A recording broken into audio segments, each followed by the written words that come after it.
Gross versus net income. What?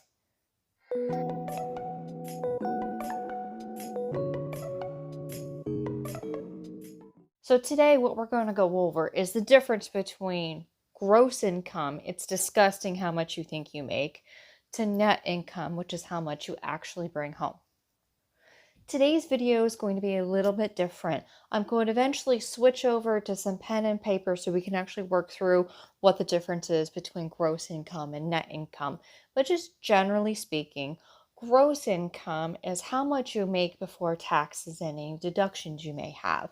Net income is how much lands in your bank account. So the reason why it is so important to discuss gross versus net income when it comes to budgeting is because you need to understand the difference between the two and how it will greatly affect what you are able to afford or what you think you are able to afford.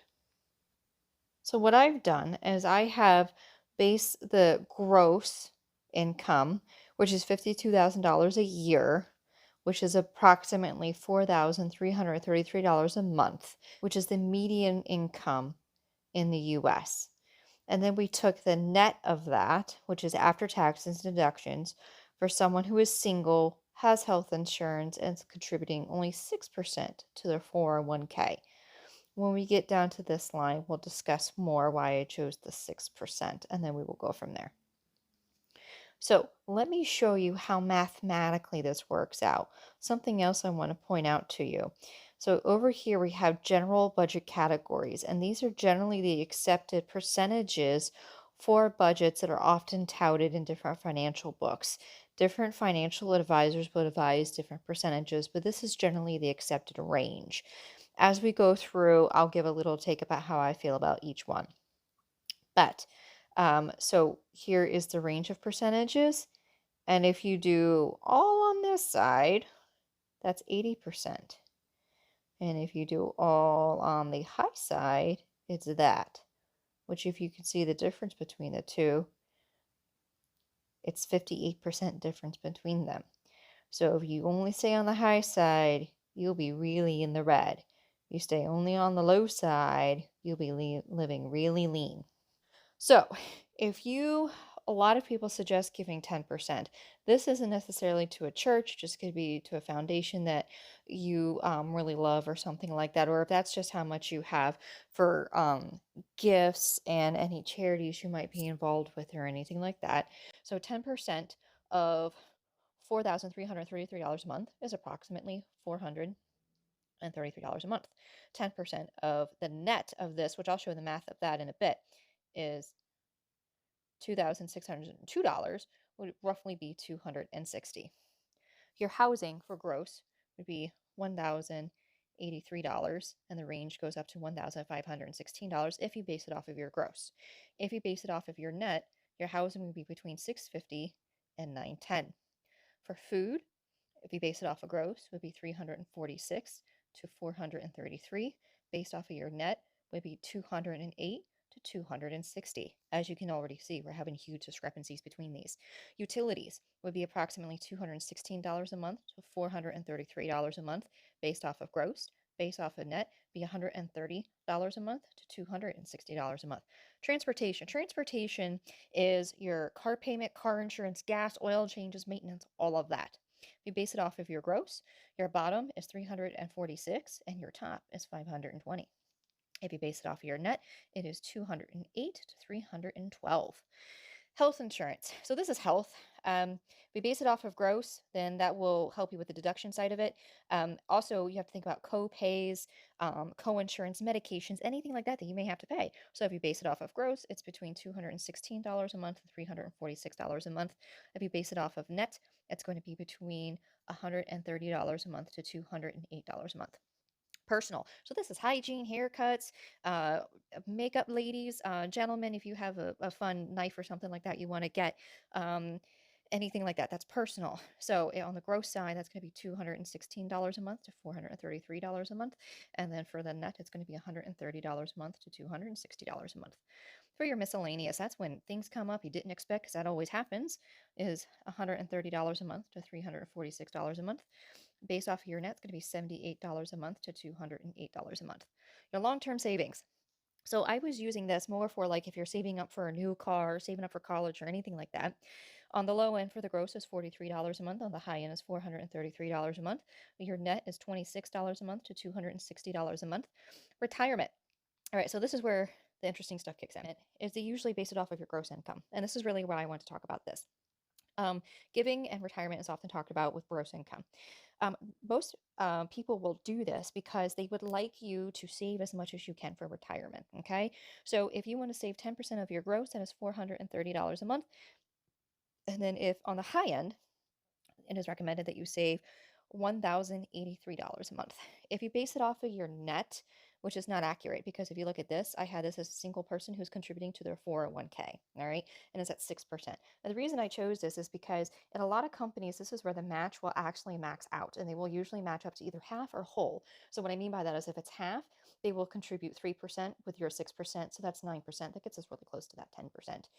It is rare, but some companies do for dollar matching. So if you're contributing 6%, they will also contribute 6%, which will get you into the 12%, which is higher of that.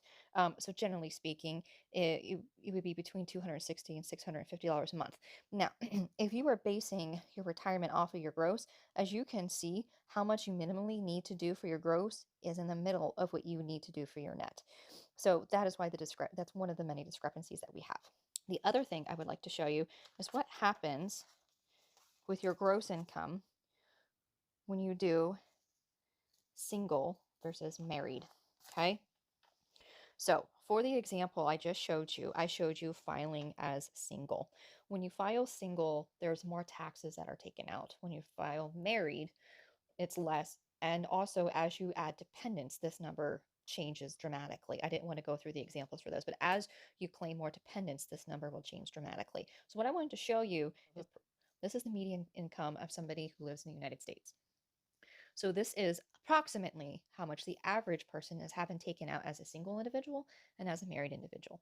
Okay, so as a single individual, it's approximately $112.79. For married, it is $60.98. For Medicare, it is the same, $23.29. For the state that I use for this example, it is going to be $66.62 for single. For married, it is $72.49. So a little bit higher on that. Social Security is usually involved, but not always. For this calculation, I did not do it, but I believe when I roughly looked at it for another situation, it was around $100. So we're just going to put that in there with an explanation point that when I figured it out for the previous calculations, Social Security was not in there. For the calculation I had on the net versus gross for the health insurance, I did $75 a piece. That's biweekly. $10 for dental, $10 for vision each. Here's the other thing I wanted to show you is if you are not accounting for a 401k as a single individual, you will bring home $1,285.57 biweekly. Your 401k, if you were to do a 6% match, would be an additional $102.06 taken out. That's what's on your paycheck.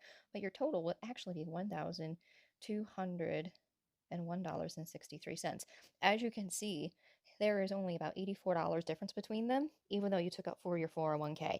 And the reason why is this is taken out up here, not down here.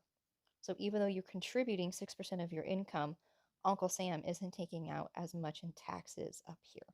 Something to think about. If you're married and you're not contributing to a 401k, you will be bringing home $1,349.63. If you take out that 6% match, it is again on your paycheck going to show us a addition of $102.06. However, your take-home pay will change to approximately $1,263.65. Again, if you see the delta between those, that's about a $75, $80 difference between them, even though you're contributing $102. Again, that's because this is taking out up here prior to all of this stuff happening. The question is, do you use gross versus net income? Truth is it depends on what you're looking at. Well, the reason why gross income is often used for retirement and giving and things like that is because it's easy math. It's just right off the top. And you can also manipulate how much you bring home net just by the type of health insurance you have, how many dependents you have. It's very easy to manipulate. So in order to just have a general understanding of the direction you'd be going into for things like retirement, taking it off the top is just very easy math, quite frankly. Um, when it comes to things like your health insurance and things like that, it also depends on how you're doing. If you have a HSA or anything like that, that's going to change all of those percentages, which is why it's really confusing. And some people recommend using net income versus your gross income. At the end of the day, we like to use in our household gross income for retirement and then net income for all of our other decisions. I hope this was helpful. Until next time.